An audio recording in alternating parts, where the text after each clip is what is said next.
প্রথম কথা হলো, গঠিত এই কমিশন এই জাতির চিন্তা চেতনা, তাহজিব, তামাদ্দুন এবং বিশেষভাবে আল্লাহ তাআলার আইনের বিরুদ্ধে অবস্থান নেওয়ার কারণে তারা প্রত্যাখ্যাত বলে আমরা ঘোষণা করছি। এদের রিপোর্ট বাতিল করার কোনো ব্যাপার নাই, এদেরকেই আগে প্রত্যাখ্যান করতে হবে। এরা প্রত্যাখ্যাত হলে এদের রিপোর্টও শেষ। 2 নম্বর, আমাদেরকে একটু ভাবতে হবে আমাদেরকে কোন দিকে নিয়ে যাওয়ার জন্য জোর করে চেষ্টা করা হচ্ছে। আমাদের শিশুকালে আমরা দেখেছি আমাদের শিক্ষাদান শুরু হতো মক্তবের পাঠ দিয়ে। সকালবেলা মক্তবে যেতাম, ওখান থেকে আসার পরে গোসল করে মা কাপড় পরিয়ে বই হাতে ধরিয়ে স্কুলে পাঠিয়ে দিতেন। এখন খুবই পরিকল্পিতভাবে সবাই মক্তবের এই ধারাকে শেষ করে দেওয়া হয়েছে। বাচ্চা ঘুমাচ্ছে, তাকে কাঁধে ফেলে মা স্কুলের দিকে রওনা করেছেন, ওই মক্তবে যাওয়ার ওই সময় এটাই কেড়ে নেওয়া হয়েছে। ইকরা বিস্মি রাব্বিকাল্লাযী খালাক দিয়ে যে শিক্ষা মুসলমানের বাচ্চার শুরু হওয়ার কথা, সেটা অন্য কিছু দিয়ে স্কুলে গিয়ে শুরু হচ্ছে। এই জায়গাটা শেষ করে দেওয়া হয়েছে। সেই প্রজন্মেরই কিছু লোক হয়তো আজকে তারা গোটা নারী সমাজের প্রতিনিধিত্বের কথা বলে সমাজকে বিভ্রান্ত করছেন। তারা কারা? কোরআনের সংস্কারের দাবি নিয়ে আমাদের সামনে এসেছেন। আমাদের কোনো অধিকার আছে তাদেরকে এই অধিকার দেওয়ার? আমরা কে? এই কোরআন আল্লাহ তাআলা নাজিল করেছেন এবং এটার হেফাজতের দায়িত্ব আল্লাহ স্বয়ং নিজে কবুল করেছেন। কিয়ামত পর্যন্ত কেউ এখানে কোনো পরিবর্তন আনতে পারবে না। এরা এত দুঃসাহস কিভাবে দেখালো যে বাংলাদেশে কোরআনের আয়াত এরা পরিবর্তন করে ফেলবে? হ্যাঁ, নিশ্চয়ই তাদের পিছনের কোনো শক্তি তাদেরকে উস্কানি দিচ্ছে। কেন এই মুহূর্তে এই উস্কানিটা কেন? এই সরকারের তো এটা এজেন্ডা হওয়ার কথা না। আরও বহু গুরুত্বপূর্ণ বিষয় রয়ে গেছে, ওগুলা বাদ দিয়ে ওগুলা নিয়ে কোনো কুল কিনারা নাই। হঠাৎ করে এটা সামনে নিয়ে আসা কেন? এর মূল কারণ, স্বাধীন বাংলাদেশে 54 বৎসরে মানুষ যা আশা করেছিল পেয়েছে তার উল্টাটা। এই সমাজকে বিভিন্নভাবে কুড়ে কুড়ে ধ্বংস করা হয়েছে। এখন এদেশের দিনদার ইমানদার যে শক্তিটা জেগে উঠেছে, তাকে নিয়ে মানুষ নতুনভাবে স্বপ্ন দেখা শুরু করেছে। এই জায়গায় ইসলামী শক্তির মুখোমুখি আরেকটা শক্তিকে দাঁড় করিয়ে দেওয়া হচ্ছে,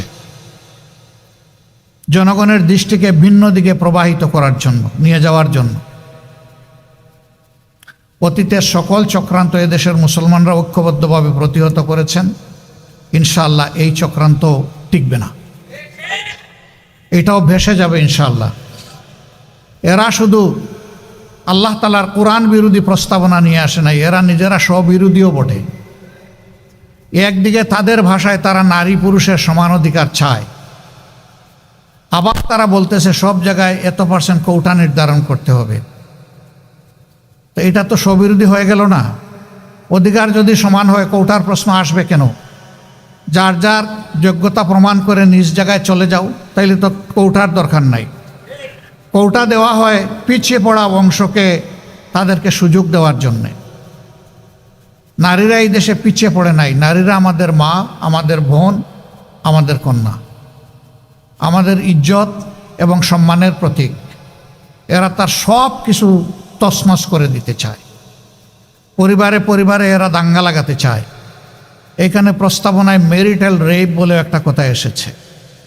রেপ তো রেপই, রেপ তো দুইটা অসৎ পুরুষ আর নারী যখন একত্রিত হয় বিবাহ বহির্ভূত পন্থায়, সেটার নাম রেপ হবে। বিবাহিত জীবনে রেপের প্রশ্ন আসলো কেন? এর মাধ্যমে স্বামী স্ত্রীতে ঝগড়া লাগিয়ে আমাদের আদালতগুলোতে এই মামলা দিয়ে পরিপূর্ণ করে দেওয়া এদের উদ্দেশ্য। এরা সমাজের বিপর্যয়ের জন্য এই প্রস্তাবনাগুলো এনেছে। এই জন্য আবারও বলি, A to Z আমরা এই কমিশনই মানি না। কিসের ওদের আবার রিপোর্ট? কমিশন থাকলে রিপোর্ট হবে। যদি এই সংক্রান্ত নারীদের অধিকারের কোনো জায়গা যদি ক্ষুণ্ণ হয়ে থাকে, সেইটাকে যদি আবার সামনে আনতে হয়, তাহলে অবশ্যই এদেশের বেশিরভাগ মানুষের ইমান, আকিদা, তাহজিব, তামদ্দুনের উপরে যারা বিশ্বাস রাখেন তাদেরকে বাদ দিয়ে নয়, তাদেরকে প্রাধান্য দিয়েই কমিশন গঠন করতে হবে। এই কমিশনে দুঃখজনকভাবে সেই রকম একজন নারীকেও রাখা হয়নি। এখানেই তো এটা পক্ষপাত দুষ্ট। আমরা এটা মানব না, আমাদের সাফ কথা, এটা মানব না আমরা। এর জন্য কোনো আন্দোলনেও আমরা যেতে চাই না, কিন্তু যদি আমাদেরকে বাধ্য করা হয় অবশ্যই আমরা আন্দোলন করব ইনশাআল্লাহ। আমরা হাতে হাত ধরে দিন এবং সমাজের সকল কল্যাণকর কাজ একসাথে করব ইনশাআল্লাহ। এবং আমরা বার্তা দেব যে আমাদেরকে ভাগ ভাগ, টুকরা টুকরা করে তোমরা আমাদের মাথায় আর কাঁঠাল ভেঙে খেতে পারবে না। আল্লাহ তাআলা আমাদেরকে তৌফিক দান করুন ইনশাআল্লাহ। আগামীর বাংলাদেশ হবে ইনসাফের বাংলাদেশ।